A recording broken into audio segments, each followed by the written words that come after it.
Hello friends, good morning. നമ്മുടെ Kerala TV സീരിയലിലേക്ക് എല്ലാവർക്കും സ്വാഗതം. അങ്ങനെ ജയിച്ച സന്തോഷത്തിൽ അപർണ നേരെ രാധാമണിയമ്മയുടെ മുന്നിൽ ചെന്ന് ഇങ്ങനെ ആളായിക്കൊണ്ടിരിക്കുക കേട്ടോ. അപ്പോൾ ജാനകി നിങ്ങളെ മനഃപൂർവ്വം പെടുത്തിയതല്ലേ എന്നൊക്കെ ചോദിക്കുക. ഒരു പഴയ കേസിൻ്റെ പേരിൽ ജസ്റ്റ് ഒന്ന് നിന്ന് തന്നാൽ മതി എന്നല്ലേ പറഞ്ഞേ, പക്ഷേ കോടതിയിലേക്ക് വരേണ്ടി വരില്ല, കാശ് കിട്ടുന്ന കാര്യമല്ലെന്ന് നിങ്ങളും കരുതി അതല്ലേ എന്നൊക്കെ ചോദിച്ചാൽ അമ്മ നിന്നിങ്ങനെ കരഞ്ഞുകൊണ്ട് നിൽക്കുക കേട്ടോ. പക്ഷേ കളി തമ്പിയുടെ അടുത്തായി പോയി വാരസ്യാരെ എന്ന് രാധാമണിയമ്മയോട് ഈ അപർണ പറയണം. തമ്പിക്ക് ഇങ്ങനൊരു മോളുണ്ടെന്നുള്ള കാര്യവും നിങ്ങൾ അറിഞ്ഞില്ല അല്ലേ എന്നൊക്കെ ചോദിച്ചു. പിന്നെ എങ്കിലെന്താ, നിങ്ങൾ സമർത്ഥമായി സ്വന്തം തടിയങ്ങ് രക്ഷിച്ചെടുത്തല്ലോ, അതിൽ നിങ്ങൾ ഞാൻ അഭിനന്ദിക്കുക കേട്ടോ വാരസ്യാരെ എന്നൊക്കെ പറഞ്ഞുകൊണ്ട് അപർണ അങ്ങ് തട്ടി വിടുവാണ്. ഒന്നും മിണ്ടാതെ ഇങ്ങനെ നിൽക്കുക അമ്മ. അല്ലെങ്കിലേ കോടതിയിലെ കള്ളം പറഞ്ഞതിന് നിങ്ങൾ അകത്ത് പോയേനെ. വാദം തുടങ്ങി കഴിയുമ്പോഴേ പ്രതിഭാഗത്തു നിന്ന് ചോദ്യങ്ങൾ വരും. വാരസ്യാർക്ക് അത് താങ്ങാനുള്ള ഹെൽപ്പൊന്നും ഉണ്ടായെന്ന് വരത്തില്ല. എന്തായാലും ആ വിവാദ കഥാപാത്രത്തെ നേരിട്ട് കാണാനുള്ള അവസരമൊക്കെ കിട്ടി. അയ്യോ ഭാഗ്യമാകട്ടോ എന്നൊക്കെ പറഞ്ഞു. അങ്ങനെ അതെല്ലാം പറഞ്ഞ് ഭയങ്കര ആള് കളിച്ചിട്ട് അമ്മയെ ഭീഷണിപ്പെടുത്താനായിട്ട് ചെല്ലുക. ഇനി ഇത്തരം ഉടായ്പായിട്ട് വന്നേക്കരുത്, എത്രയും വേഗം സ്ഥലം വിട്ട് പോയിക്കോളാനും പറഞ്ഞു.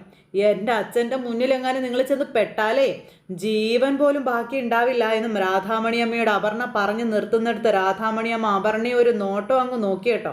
അപ്പോൾ അപർണ ഒന്ന് ഞെട്ടി. ഞാൻ പോകുന്നില്ലെങ്കിലോ എന്ന് ചോദിച്ചു. പിന്നെ എന്താ നിങ്ങളുടെ പ്ലാൻ, ഇവിടെ കഴിയാനാണോ എന്ന് ചോദിച്ചു. അപ്പോൾ അതെ, ഇനിയുള്ള കാലം ഓർഫണേജിലല്ല ഈ വീട്ടിലാണ് ഞാൻ ജീവിച്ച് തീർക്കാൻ പോകുന്നതെന്ന് അമ്മ പറയുമ്പം അത് നിങ്ങളുടെ മനസ്സിലിരിക്കുകയുള്ളൂ എന്ന് പറഞ്ഞു അപർണ. ജാനകി വല്ലതും തരുന്നുണ്ടെങ്കിൽ അതും വാങ്ങിച്ച് സ്ഥലം വിട്ടോളാൻ പറഞ്ഞു. അന്നേരം അമ്മ ചിരിച്ചു. എന്നോട് ഇവിടെ കഴിഞ്ഞുകൊള്ളാൻ ജാനകി വാക്ക് തന്നിരുന്നു, അത് കുട്ടിക്ക് അറിയാമോ എന്ന് രാധാമണി അമ്മ ചോദിച്ചു. അപർണ അന്നേരം നടുങ്ങി. ആ വാക്കിൻ്റെ വിശ്വാസത്തിലാണ് കുട്ടി പറഞ്ഞ നാണം കെട്ട കളിക്ക് ഞാൻ ഇറങ്ങിയതെന്നും രാധാമണി അമ്മ അപർണയോട് പറയുക. എന്നെ പറഞ്ഞു വിടണമെങ്കിൽ ജാനകി പറയണമെന്നും പറഞ്ഞു. നിങ്ങളെ ഇവിടുന്ന് ഇറക്കി വിടാൻ പറ്റുമെന്ന് ഞാനൊന്ന് നോക്കട്ടെ എന്ന് അപർണ പറയുമ്പോൾ അതിന് ജാനകിയുടെ സമ്മതമൊന്നും അപർണയ്ക്ക് വേണ്ട എന്ന് പറയുമ്പോഴും അമ്മ ഇങ്ങനെ ഇവരെ നോക്കുക. എൻ്റെ അച്ഛൻ്റെ മുഖം നിങ്ങളൊന്ന് കണ്ടാൽ മാത്രം മതി എന്ന് പറയുമ്പം പിന്നെന്താ നിന്റെ അച്ഛൻ ഇങ്ങോട്ട് വരാതിരുന്നതെന്ന് രാധാമണി അമ്മ ചോദിക്കുവാണ് അപർണയോട്. വരും, എൻ്റെ അച്ഛൻ വരും, നിങ്ങൾ കരുതി ഇരുന്നോളാനൊക്കെ പറഞ്ഞ് അപർണ വലിയ ആള് കളിച്ചിട്ട് അവിടുന്ന് പോകുമ്പം കുട്ടിയൊന്ന് അവിടെ നിന്നേ എന്ന് രാധാമണി അമ്മ പിന്നിൽ നിന്ന് വിളിച്ചു. എന്താ പോലും എന്ന് ഓർത്ത് അപർണ അവിടെ നിൽക്കുക. ആ സമയം ഒരു ചിരിയും ചിരിച്ച് അപർണ വേറെ റൂട്ട് തിരിച്ചു വിടാൻ അങ്ങോട്ടങ്ങ് ചെല്ലുക. പേടിച്ചു പോയല്ലേ എന്ന് ചോദിച്ചു. അപ്പോഴും രാധാമണിയമ്മ ഇങ്ങനെ ചിരിച്ചുകൊണ്ട് ഇങ്ങനെ നിൽക്കുകയാണ്. എന്നെ പേടിപ്പിക്കാൻ കുട്ടി വരണ്ട കേട്ടോ എന്ന് പറഞ്ഞു. അപ്പോൾ ചിരി അങ്ങ് മാഞ്ഞു അപർണയുടെ. അപർണയൊന്ന് ചമ്മി. ഇനി ഞാൻ പറയുന്നത് കുട്ടി ശ്രദ്ധിച്ച് കേൾക്കണമെന്നും രാധാമണിയമ്മ അപർണയോട് പറയുക. ഞാൻ ഒന്നും ഓർക്കുന്നില്ല എന്ന് ജഡ്ജിയോട് പറഞ്ഞു, പക്ഷേ പിന്നെയും എനിക്കത് ഓർക്കാവുന്നതേ ഉള്ളൂ എന്ന് രാധാമണി അമ്മ അപർണയോട് പറയുവാണ്. അത് കേട്ടപ്പോൾ അപർണ ഞെട്ടി. കുട്ടി എൻ്റെ മുന്നിൽ നിന്ന് ഈ അഹങ്കരിക്കുന്നതും കുട്ടിയുടെ അച്ഛനിപ്പോൾ ജയിച്ചു നിൽക്കുന്നതും രാധാമണി വാരസ്യാരുടെ ഔദാര്യം കൊണ്ടാണെന്നുള്ള കാര്യം മറന്നു കളഞ്ഞേക്കരുതെന്നും അപർണയുടെ മുഖത്ത് നോക്കി പറയുവാണ്. ആ മറവിക്ക് വലിയ വില കൊടുക്കേണ്ടി വരുമെന്നും രാധാമണി അമ്മ അപർണയോട് പറയുമ്പോൾ ശരിയാ, ഇവരെ ജീവനോടെ വെച്ചുകൊണ്ടിരുന്നാൽ വലിയ വില കൊടുക്കേണ്ടി വരുമെന്ന് മനസ്സിൽ അപർണ ഇങ്ങനെ പറയുവാണേ. ഇനി കുട്ടി പോയിക്കോളാനും പറഞ്ഞു. അങ്ങനെ അത്രയും പറഞ്ഞിട്ട് അപർണ അവിടെ നിന്ന് പറഞ്ഞു വിട്ടു. അപർണ ഇങ്ങ് പോന്നു. ഇത് കഴിഞ്ഞതിന് ശേഷം പിന്നെ കാണിക്കുന്നത് നമ്മുടെ ഉണ്ണിത്താൻ വക്കീലും അതുപോലെ സക്കീർബായും കൂടെ ഇവിടുന്ന് സംസാരിക്കുക. അപ്പോൾ ഉണ്ണിത്താൻ വക്കീൽ നമ്മുടെ സക്കീർബായെ കുറ്റപ്പെടുത്തുക, താൻ വേറെ വിഡ്ഢിയായി പോയല്ലോടോ എന്നും പറഞ്ഞു. രാധാമണി വാരസ്യാരെ കണ്ടുപിടിക്കാൻ താനും കുറച്ചൊക്കെ പരിശ്രമിച്ചിട്ടുണ്ടെന്നുള്ള കാര്യം എനിക്കറിയാം, പക്ഷേ രാധാമണി വാരസ്യാരും തമ്പിയും തമ്മിലുണ്ടായിരുന്ന ആ പഴയ ബന്ധം മനസ്സിലാക്കാൻ തനിക്ക് കഴിഞ്ഞില്ലല്ലോ എന്നും പറഞ്ഞിങ്ങനെ പറയാം. അപ്പോൾ ശരിയാണെന്നും പറഞ്ഞുകൊണ്ട് സക്കീർബായി ഇങ്ങനെ തലയാട്ടുവാണ്. അങ്ങനെ ആ ഒരു കാര്യം ഇവർ തമ്മിൽ സംസാരിച്ചുകൊണ്ടിരിക്കുന്നു. അങ്ങനെ ഉണ്ണിത്താനാണ് സക്കീർബായിയെ കുറേ കുറ്റപ്പെടുത്തി സംസാരിക്കുന്നു. അവർക്കെന്താ, അവർക്ക് മൊത്തത്തിൽ ലാഭമല്ല കിട്ടിയത്, ലാസ്റ്റ് നമ്മളെല്ലാം വിഡ്ഢികളാക്കിക്കൊണ്ട് അവർ കൈയൊഴിഞ്ഞല്ലോ എന്നും പറഞ്ഞു ഉണ്ണിത്താൻ പറയാം. ഒരിക്കലും സത്യം അതല്ല ഉണ്ണിത്താനെ എന്ന് സക്കീർബായി പറഞ്ഞു. ഉണ്ണിത്താൻ സാറ് അത് വിശ്വസിക്കുകയും ചെയ്യരുതെന്ന് പറഞ്ഞു. ആ സ്ത്രീയെ പറ്റി കേട്ട കഥകളെല്ലാം സത്യമായിരുന്നു എന്ന് പറയുമ്പോൾ പിന്നെന്തിനാ ആ സ്ത്രീ നെറികെട്ട വേലയൊക്കെ കാണിച്ചത്, അതും സ്വന്തം മോളോട്? പേടിച്ചിട്ടാവും സാറേ, ജാനകിയെയും അബിയെയും തമ്പി കൊന്നു കളയുമെന്ന് ഭയം അവർക്കുണ്ടെന്നുള്ള കാര്യം പറയുവാണ് ഉണ്ണിത്താനോട് നമ്മുടെ സക്കീർബായി. ഈ കേസ് അവർക്ക് നീതി വാങ്ങിച്ചു കൊടുക്കാനല്ലേ, നീതിയല്ല ജീവൻ മതി എന്ന് അവർ ചിലപ്പോൾ കരുതുന്നുണ്ടാകുമെന്ന് സക്കീർബായി ഉണ്ണിത്താനോട് പറയുമ്പോൾ ഉണ്ണിത്താൻ ഇങ്ങനെ ഇതൊന്നും വിശ്വസിക്കാതെ അവിടെ അങ്ങനെ ഇരിക്കും കേട്ടോ. അപ്പോൾ ദേ തമ്പി അങ്ങോട്ടേക്ക് വരുന്നു. തമ്പിയെ കണ്ടു കഴിഞ്ഞപ്പോഴത്തേക്കും ഇവർ സംസാരം അങ്ങ് നിർത്തി. എപ്പോഴായാലും അയാളെ നേരിട്ടല്ലേ പറ്റുള്ളൂ എന്ന് സക്കീർ ഭായ് അന്നേരം ഉണ്ണിത്താനോട് പറയാം. വലിയ അട്ടഹസിച്ച് ചിരിച്ച് ഇങ്ങനെ ഇവരുടെ മുന്നിൽ വന്ന ആളായിക്കൊണ്ടിരിക്കുക നമ്മുടെ ഉണ്ണിത്താൻ. സ്ത്രീ പീഡനത്തിന് ഈ പാവം തമ്പിയെ കൈവിലങ്ങ് വെച്ച് പോലീസുകാർ നടത്തിച്ചു കൊണ്ടുപോകുന്നത് കാണാൻ വരാമെന്ന് പറഞ്ഞ ആളാ.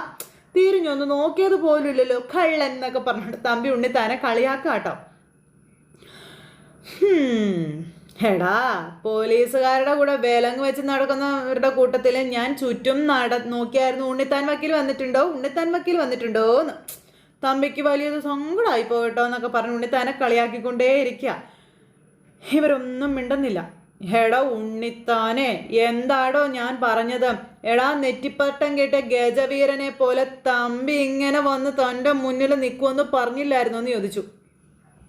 എടോ, കൂടെ ഉണ്ടായിരുന്നവരെല്ലാം കാല് വാരിയത് കൊണ്ടല്ലേടോ താൻ ഇങ്ങനെ ഇപ്പം ഇവിടെ വന്ന് നിന്ന് വീരവാദം മുഴക്കുന്നതെന്ന് ഉണ്ണിത്താൻ അന്നേരം തമ്പിയോട് ചോദിച്ചു.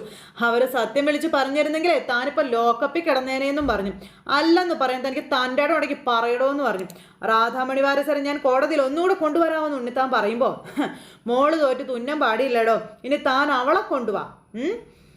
രാധാമണി വാരസ്യാരി ഇനി വാ തുറക്കില്ലടോ എന്ന് പറയുമ്പോൾ തമ്പി നിന്ന് ഇത്രയും കേട്ടാൽ മതി എന്ന് നമ്മുടെ സക്കീർ ഭായ് പറഞ്ഞു. ഇനി അവർക്ക് വല്ല ഓർമ്മപ്പേശകം സംഭവിച്ചോ എന്നുള്ളൊരു സംശയമുണ്ടോ?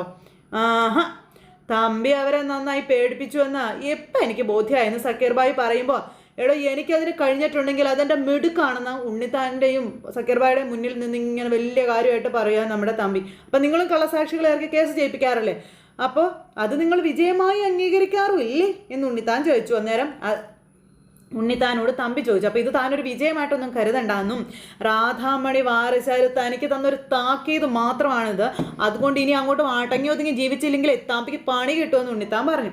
അത് താൻ മനസ്സിൽ എഴുതി വെച്ചോളാനും. അപ്പം ജാനകിയുടെ അബിയുടെയും നേരെയുള്ള നിങ്ങളുടെ ഒരു കളിയും ഇനി വിലപ്പോവില്ല എന്ന് നമ്മുടെ സക്കീർ ഭായ് പറയുമ്പോൾ ഓഹോ എന്ന് പറഞ്ഞ് തമ്പി നിൽക്കുക. ഇനി തമ്പി അവർക്കെതിരെ എന്തെങ്കിലും ചെയ്യുന്നുണ്ടെങ്കിൽ അത് മോള വെച്ചായിക്കോളാനായിട്ട് പറയുന്നു നമ്മുടെ സക്കീർ ഭായിയെ. ചുരുക്കി പറഞ്ഞാലേ ഈ കേസ് ജയിച്ചത് നിങ്ങളല്ല തമ്പി, രാധാമണി വാരസ്യാരാണെന്ന് നമ്മുടെ സക്കീർ ഭായ് പറയുമ്പോൾ, തമ്പി രാധാമണി വാരസ്യാരുടെ ഔദാര്യം എന്ന് പറ. അല്ല, തമ്പിക്ക് ഇപ്പോഴും അത് മനസ്സിലായിട്ടില്ലെങ്കിൽ പിന്നെ ഞങ്ങൾ എന്ത് ചെയ്യാനാണെന്ന് ഉണ്ണിത്താൻ തമ്പിയോട് ചോദിച്ചു. എന്നാൽ പിന്നെ തമ്പി ഒന്നോ രണ്ടോ പെഗും വിഴുങ്ങിയിട്ട് വീട് പിടിക്കാൻ നോക്കാൻ പറഞ്ഞു. കൊമ്പൂരി ആനയ്ക്ക് നെട്ടിപ്പട്ടം കിട്ടിയിട്ട് ഏത് കോവലിക്കൊണ്ട് എഴുന്നള്ളിക്കാനാന്ന് ചോദിച്ചു. അപ്പോൾ എടോ ഉണ്ണിത്താനെ, തമ്പി ജയിച്ചത് തമ്പിയുടെ കൈക്കരുത്തും ബുദ്ധിയും കൊണ്ട് മാത്രമാണെന്ന് തമ്പി പറഞ്ഞു. തമ്പിക്കെതിരെ ഇനി ഒരുത്തിയും വരില്ലടോ ഉണ്ണിത്താനെ. അതായത് ഞാൻ തനിക്ക് തന്ന അടിക്ക് ഒരു തിരിച്ചടിക്കുള്ള സ്കോപ്പില്ലാന്ന്. അപ്പോൾ എന്തിനാ തിരിച്ചടി, ഇരുട്ടടി പോരെ നമ്മുടെ സക്കീർ ഭായ് അന്നേരം ചോദിച്ചു ഈ തമ്പിയോട്. എന്നും പറഞ്ഞ തമ്പി അവിടെ നിന്ന് ഒരു പോക്കും അങ്ങ് പോയി. തമ്പി അങ്ങ് പോയപ്പോൾ ഉണ്ണിത്താന് ഭയങ്കര സന്തോഷമായിട്ട് അത്രയും ഡയലോഗ് പറഞ്ഞല്ലോ അതിൻ്റെ. അങ്ങനെ അവരവിടെ സന്തോഷമായിട്ട് നിൽക്കുന്നു. ഇത് കഴിഞ്ഞതിന് ശേഷം പിന്നെ കാണിക്കുന്ന നമ്മുടെ ജാനകി അഭിയും കൂടി ഇങ്ങനെ അവിടെ ഇരിക്കുക. അങ്ങനെ ജാനകി അമ്മ ചെയ്തതിനെ പറ്റിയൊക്കെയുള്ള കാര്യങ്ങൾ അഭിയോട് പറഞ്ഞുകൊണ്ട് ഇങ്ങനെ ഇരിക്കുക കേട്ടോ. എന്നെപ്പോലെ എനിക്ക് താഴെയും ആ ഓർഫണേജിൽ വേറെയും കുട്ടികളുണ്ടായിരുന്നു എന്നൊക്കെ പറഞ്ഞുകൊണ്ട് ജാനകി ഇങ്ങനെ പറയും കേട്ടോ. അങ്ങനെ ജീവിച്ച് തീർത്ത സമയം, ജീവിച്ച് തീർത്ത കഥ, കാര്യങ്ങളെല്ലാം ഇങ്ങനെ പറയുവാണ്. അപ്പോൾ എനിക്ക് വലിയൊരു സൗഭാഗ്യം തന്നെ കിട്ടിയില്ല അഭിയേട്ടാ. എൻ്റെ കൂടെ ജീവിച്ചവർക്ക് ആർക്കും സ്വന്തമായി ഐഡൻറ്റിറ്റിയോ അച്ഛനോ അമ്മയോ ഒന്നുമില്ല. പക്ഷേ അവിടെയെല്ലാം ഞാൻ എൻ്റെ അമ്മയെ തേടി കണ്ടുപിടിച്ചെടുത്തില്ലേ എന്ന് ജാനകി അഭിയോട് ചോദിക്കുക. അങ്ങനെ ജാനകി കഴിഞ്ഞു പോയ ഓരോ കാര്യങ്ങളും ഇങ്ങനെ പറയുന്നു. അതിനുശേഷം അമ്മ തന്നെ ജീവിതത്തിലേക്ക് തിരിച്ചു കൊണ്ടുവന്ന കഥ, ഇതെല്ലാം ജാനകി ഇങ്ങനെ അഭിയോട് പറയും കേട്ടോ. അതൊക്കെ കേട്ട് ജാനകിയുടെ വാക്കുകളൊക്കെ കേട്ട് സന്തോഷമായിട്ടിരിക്കുന്ന അബിയുടെ മുന്നിൽ അവസാനം ഞാൻ തോറ്റുപോയെന്നും കൂടെ പറഞ്ഞ് സങ്കടപ്പെടുന്ന ജാനകി. ആ ജാനകിയെ കണ്ടപ്പോൾ അബിക്ക് സഹിക്കാൻ പറ്റിയില്ല. കെട്ടിപ്പിടിച്ച് ജാനകിയെ സമാധാനിപ്പിക്കുക. താൻ എന്തിനാടോ ഇങ്ങനെ സങ്കടപ്പെടുന്നത്? ഇപ്പോൾ തൻ്റെ അമ്മ തൻ്റെ അരികിലുള്ളതൊരു മഹാഭാഗ്യമായിട്ട് തന്നെ കരുതണ്ടേ എന്നിങ്ങനെ ചോദിക്കുക അബി ജാനകിയോടെ. ദേ ആരാണ് ഇപ്പോൾ തന്നെ അനാഥയെന്ന് ആക്ഷേപിക്കുന്നത്? നിന്നെ ഏറ്റവും കൂടുതൽ വേദനിപ്പിച്ചിട്ടുള്ളത് തമ്പിയല്ലേ എന്ന് ചോദിച്ചു. അയാൾക്ക് ഇനി നിന്നെ പരിഹസിക്കാൻ കഴിയുമോ എന്ന് ചോദിച്ചു അബി. പിന്നെയുള്ളത് അപർണയാണ്. ആർക്കാ അറിയാത്തത്? അവൾ കഥ അറിയാതെ ആട്ടം ആടുന്നവളാണെന്ന്. പിന്നെ എന്താ അതിൽ അർത്ഥമുള്ളതെന്ന് ചോദിച്ചു. അവളോട് ക്ഷമിക്കാൻ മാത്രമല്ലേ നമുക്ക് കഴിയുള്ളൂ എന്ന് അബി ചോദിക്കുമ്പോൾ, എനിക്ക് അതുകൊണ്ട് മതിയോ അബിയേട്ടാന്ന് ജാനകി തിരിച്ചു ചോദിച്ചു. ഞാൻ ഈ സഹിച്ചതൊന്നും അതിന് മതിയാവില്ല എന്ന് നമ്മുടെ ജാനകി പറയാണ്. തമ്പിക്കെതിരെ കള്ളക്കേസിന് വന്ന രാധാമണി വാരസ്യാർ, അതുമാത്രമാണ് എൻ്റെ അമ്മ എന്ന് പറയുവാണ്. പിന്നെ എന്തിനിങ്ങനെ അമ്മ എന്നോടൊരു മഹാപരാധം ചെയ്തു എന്നും ജാനകി അഭിയോട് ചോദിക്കുമ്പോൾ, രാധാമണി വാരസ്യാർ നിന്റെ പെറ്റമ്മയാണെന്ന് ലോകത്തോട് പറയാൻ നിന്നെ ആരും വിലക്കിയിട്ടില്ല എന്നുള്ള കാര്യം അഭി പറയുവാണ്. നീ തന്നെയാണ് അതിന് മതിൽ കെട്ടി തിരിച്ചിരിക്കുന്നത് ജാനകി, അത് നീ തിരിച്ചറിയാൻ പറഞ്ഞു. തമ്പി തല ഉയർത്തി നിൽക്കുമ്പോൾ അയാളുടെ മകളായി അറിയാൻ ഞാൻ ആഗ്രഹിക്കുന്നില്ല എന്ന് അമ്മയ്ക്ക് അറിയാവുന്നതല്ലേ എന്ന് ജാനകി അഭിയോട് പറയാം. പിന്നെ എന്തിനാ അമ്മ എന്നെ ചതിച്ചത്? എന്തിനാ ഇങ്ങനെ ഒരു ചതി അമ്മ എന്നോട് ചെയ്തത്? തമ്പിയെ പേടിച്ചാണെന്ന് എന്നോട് ആരും പറയണ്ട എന്ന് ജാനകി അന്നേരം അഭിയോട് പറയണം. അയാൾ അമ്മയെ ഭീഷണിപ്പെടുത്താൻ വന്നിട്ട് പോലുമില്ല. അമ്മയ്ക്ക് എന്നോട് ഇങ്ങനെ പെരുമാറാൻ എങ്ങനെ തോന്നിയെന്നൊക്കെ ചോദിച്ചുകൊണ്ട് ജാനകി ഇപ്പോഴും സത്യം അറിയാൻ നിന്ന് പറയാം. നീ ഒരിക്കലും അങ്ങനെയൊന്നും അമ്മയെ പറയരുത് ജാനകി, കാരണം നീ എന്നും ജയിച്ചു കാണാൻ മാത്രമേ നിൻ്റെ അമ്മ ആഗ്രഹിക്കുന്നുള്ളൂ എന്നും അഭി ജാനകിയോട് പറയുവാണ്. അമ്മ അങ്ങനെ പറഞ്ഞിട്ടുണ്ടെങ്കിൽ എന്തെങ്കിലും അതിനൊരു കാരണം കാണും. അവർക്ക് ഈ വഴക്കിലും അല്ലെങ്കിൽ കേസിലും ഒന്നും ഒരു താല്പര്യം ഇല്ലാത്തത് കൊണ്ടാകാം. നീ അതൊന്ന് മനസ്സിലാക്കാൻ പറഞ്ഞു. ഇനിയുള്ള കാലം സമാധാനമായിട്ട് ജീവിക്കാനാണ് അവർ ആഗ്രഹിക്കുന്നതെന്നും പറഞ്ഞ് നമ്മുടെ അഭി വീണ്ടും ജാനകിയെ ഇങ്ങനെ സമാധാനിപ്പിച്ചുകൊണ്ടിരിക്കുക. അപ്പം ഞാൻ തോറ്റുപോയല്ലോ അഭിയേട്ടാന്നും പറഞ്ഞു ഭയങ്കര സങ്കടം. എൻ്റെ അമ്മ എന്നെ തോൽപ്പിച്ച് കളഞ്ഞല്ലോ അഭിയേട്ടാന്നും പറഞ്ഞ് അങ്ങനെ സങ്കടം. അപ്പോൾ അങ്ങനെയൊന്നും ഇല്ലെന്നും പറഞ്ഞ് ഇങ്ങനെ സമാധാനിപ്പിക്കുക അവിടെ നമ്മുടെ അഭി. ജാനകി ഇത് കഴിഞ്ഞതിന് ശേഷം പിന്നെ കാണിക്കുന്ന അജയ് ഇങ്ങനെ അങ്ങോട്ടും ഇങ്ങോട്ടും നടക്കുക. അപ്പോൾ അപർണ അജയെ കാണാൻ വന്നു. അജയ് എന്തിനാ എന്നെ വിളിച്ചോന്ന് ചോദിച്ചു. അത് പിന്നെ ഹണി റോസ് എന്നെ വിളിച്ചിരുന്നു എന്നും ഇവിടെ നടക്കുന്ന വിവരങ്ങളൊക്കെ അവൾ അറിയുന്നുണ്ടെന്നുള്ള കാര്യങ്ങളൊക്കെ ഇങ്ങനെ പറഞ്ഞു. കേസ് ജയിച്ച കാര്യം അവൾ അറിഞ്ഞു എന്ന് പറയുമ്പം അജയ് എന്താ അറിവില്ലാത്ത കുട്ടികളെ പോലെ സംസാരിക്കുന്നു എന്ന് ചോദിച്ചു അപർണ. അവൾക്ക് വേണ്ടപ്പെട്ട ഒരാൾ ഇവിടെ ഉള്ളപ്പോൾ അവൾ വിവരങ്ങൾ അറിയാൻ വിളിക്കാതിരിക്കുമോ എന്ന് ചോദിച്ചു. ഹണി റോസിന് ഇവിടെ ആളുണ്ട്, അജയ്ക്ക് അത് അറിയാവുന്നതല്ലേ എന്ന് ചോദിച്ചപ്പോൾ എനിക്ക് അവളുമായിട്ടുള്ള എല്ലാ ഇടപാടുകളും അവസാനിപ്പിക്കണമെന്ന് പറഞ്ഞു അപർണ. അവൾ ആവശ്യപ്പെട്ട തുക എനിക്കത് തിരിച്ചു കൊടുക്കണമെന്നും പറഞ്ഞു. അത് കേട്ടപ്പോൾ അജയ് അതൊന്ന് ആലോചിക്കുന്നത് നന്നായിരിക്കുമെന്ന് അപർണ അജയോട് പറയാം. നിങ്ങൾ തമ്മിൽ ഒന്നിച്ചു തുടങ്ങിയാൽ എങ്ങും എത്താതെ നിൽക്കുന്ന ഒരു ബിസിനസ് ഉണ്ടെന്നുള്ള കാര്യം മറക്കരുത് എന്ന് അജയോട് അപർണ പറയാം. കാശ് കൊടുക്കാതിരിക്കാനേ. അജയെ സംബന്ധിച്ചിടത്തോളം ഞാൻ മനസ്സിലാക്കുന്നത് വക്കീലായി തുടർന്ന് പോകാനുള്ളൊരു മനസ്സില്ല എന്നുള്ളതാണെന്ന കാര്യം അപർണ ഇങ്ങനെ അജയോട് പറയണം. അവൾ ഇവിടെ വെച്ച് പറഞ്ഞ ആ ഡിമാൻഡ് ഒന്നുകിൽ അജയ് അവൾക്കൊപ്പം പോകണമെന്നും അല്ലെങ്കിൽ അവൾ ആവശ്യപ്പെട്ട തുക അവൾക്ക് കൊടുക്കണമെന്നുള്ളതാണെന്ന് അപർണ അജയോട് പറയുക. 25 കോടി എന്നൊക്കെ പറഞ്ഞാൽ പെട്ടെന്ന് നടക്കുന്ന കാര്യമാണോ എന്ന് ചോദിച്ചു. അജയുടെ കാല് വാരി അപർണ. അജയ് വിചാരിച്ചാൽ അത്രയും വലിയ തുക കണ്ടെത്താനും കഴിയില്ല എന്നും പറഞ്ഞു. അജയ് അന്തം വിട്ട് നിൽക്കുക കേട്ടോ. അതിലുപരി മറ്റൊരു യാഥാർത്ഥ്യം കൂടി ഉണ്ടെന്നും നിരഞ്ജന അജയ്ക്കൊപ്പം ഇനി ജീവിക്കാൻ തയ്യാറാവില്ല എന്നും കേസിൽ അവൾക്കുണ്ടായ ദയനീയമായ തോൽവി കൂടി ആയപ്പോൾ എല്ലാം പൂർത്തിയായി എന്നും അപർണ പറയുവാണ്. ഒരു കോടതി ഉത്തരവിൽ അജയുടെ ആ ഒരു ബന്ധം തീരുകയും ചെയ്യും. പക്ഷേ അജയ് ഭാഗ്യമുള്ളവനാകട്ടോ.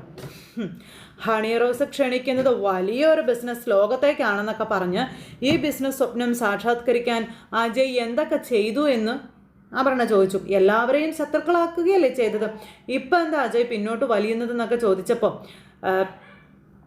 നിരഞ്ജനയുമായുള്ള പ്രശ്നങ്ങൾ പറഞ്ഞു പരിഹരിക്കാൻ കഴിയുമെന്ന് എനിക്ക് ഉറച്ച വിശ്വാസം ഉണ്ടെന്ന് അജയ് പറഞ്ഞു. അപ്പോൾ അജയ്ക്ക് നിരഞ്ജന കൈവിട്ടു പോകുന്നത് സഹിക്കാൻ കഴിയുന്നില്ല അല്ലേ എന്ന് അപർണ ചോദിച്ചു. അപ്പോൾ അതേന്ന് അജയ് ഇവളോട് പറയുകയും ചെയ്തു. ഹണിയെ എനിക്ക് ഒഴിവാക്കിയേ പറ്റൂ എന്ന് പറയുമ്പോൾ അപർണയ്ക്ക് മനസ്സിലായി കാശ് പോകുമെന്ന്. ഇവളം നേരം നിന്നിങ്ങനെ ആലോചിക്കാം. ഇതേ ഒരവസ്ഥ തന്നെയാണ് നീ എനിക്കും തന്നതെന്ന് അപർണ മനസ്സിൽ ചിന്തിക്കാം. ഈ അപർണ അത് ഒരിക്കലും മറക്കില്ലടാ എന്നും പറഞ്ഞ അപർണ ഇങ്ങനെ അന്ന് നടന്ന കാര്യങ്ങളെ പറ്റി ആലോചിക്കുകയാണ്. അന്ന് നടന്ന സംഭവങ്ങളെല്ലാം ആലോചിച്ച് അപർണ ഇങ്ങനെ ഒരു സെക്കൻഡ് നേരത്തേക്ക് അവിടെ ഇങ്ങനെ നിന്നു. അല്ല, അന്ന് കേസ് ജയിച്ചിരുന്നെങ്കിൽ എനിക്ക് വേണ്ടുന്നത് തരാമെന്ന് അപർണ ഉറപ്പ് പറഞ്ഞിരുന്നില്ലേ എന്ന് അജയ് ചോദിച്ചു. കേസ് ജയിച്ച ആ വാക്ക് പാലിച്ചൂടെ എന്ന് ചോദിക്കുമ്പോൾ അതെ, ഞാനത് ഒരിക്കലും നിഷേധിക്കില്ല. അപ്പോൾ ഈ അവസരത്തിൽ അപർണ എന്നെ സഹായിക്കണമെന്ന് പറയാം. ആ പ്രതീക്ഷ വെച്ചാണ് ഞാനിപ്പോൾ അപർണയെ വിളിച്ചതെന്നും അജയ് പറഞ്ഞു. അത് കേട്ടപ്പോൾ ഞാൻ അജയ്ക്ക് തന്ന വാക്ക് എന്താണ്? അജയ് വാദിച്ച് കേസ് ജയിച്ചാൽ പണം തരാമെന്നല്ലേന്ന് ചോദിച്ചു. ഈ കേസ് ജയിക്കാൻ വേണ്ടി അജയ് എന്താ ചെയ്തത് അതൊന്ന് പറയാൻ പറഞ്ഞു. അജയ്ക്ക് മനസ്സിലായി ഇവളും കാലു വാരി. അത് എനിക്ക് പ്രതിഭാഗം അഡ്വക്കേറ്റ് എന്നുള്ളൊരു നിലയിൽ അജയ് ഒന്നും ചെയ്തിട്ടില്ല എന്ന കാര്യം പറയുക.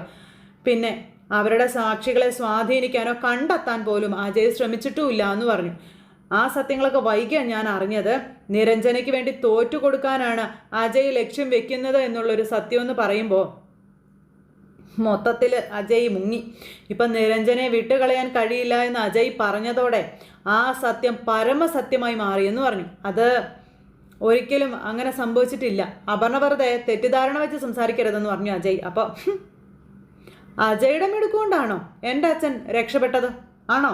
ആണെങ്കിൽ അത് അജയ് എന്നോട് പറയാൻ പറഞ്ഞു. അജയ്ക്ക് പറയാൻ വാക്കുകളില്ല. എന്തായാലും അവിടെ ഒരാൾ കാല് മാറിയപ്പോൾ മറ്റേ ആൾ വരുമെന്ന് എല്ലാവരും പ്രതീക്ഷിച്ചു. പക്ഷെ അയാൾ അറ്റാക്ക് വന്ന് മരിച്ചത് എൻ്റെ അച്ഛൻ ചെയ്ത ഏതോ സുഹൃത്തത്തിൻ്റെ ഫലമായിട്ടാണ്.